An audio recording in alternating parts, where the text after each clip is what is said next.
Жаратылыстану сабағымызды бастайық. Бүгінгі сабағымыздың тақырыбы глобусты қалай қолданады? Бұл сабақта сен глобус жердің кішірейтілген моделі екенін түсінесің. Глобусты қалай пайдалану керектігін білесің. Балалар, осы ойыншықтардың арасында заттардың моделі бар. Модель бұл заттың кішірейтілген үлгісі. Бұл жердің ғарыштан түсірілген фотосуреті. Ол өте үлкен. Біз оны қалай кішірейте аламыз? Глобус жердің моделі, яғни жердің кішірейтілген үлгісі.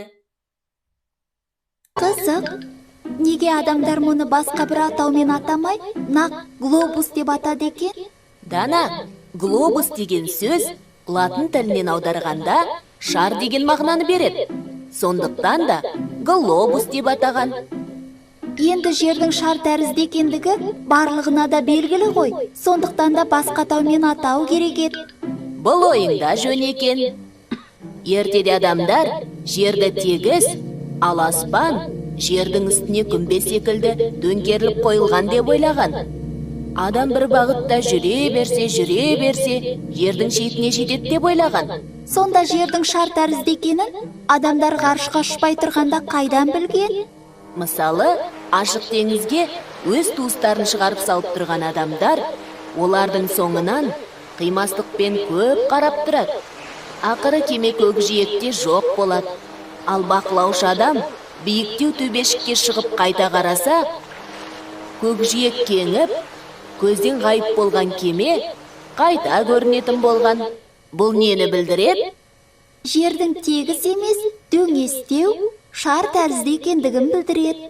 Дұрыс. Ал кемемен сапарға аттанған саяхатшылар жердің шетіне шыға алмайтынын байқаған. Дүние жүзін айналу саяхаттары арқылы жердің шар тәрізді екендігін нақты білген екен ғой сонда. Иә.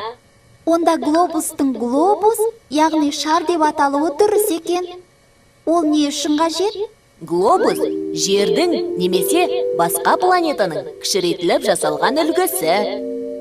Глобус құрлықтар мен мұхиттардың орналасуын жалпылама көріп білуге ыңғайлы. Ал Глобус неге түрлі түсті? Бұл түстер нені білдіреді? Глобустағы көк түспен су белгіленеді екен балалар. Біз глобусқа қарай отырып, жер шарының көп бөлігін су алып жатқанын байқаймыз. Ал сары және жасыл түспен құрлықты белгілейді.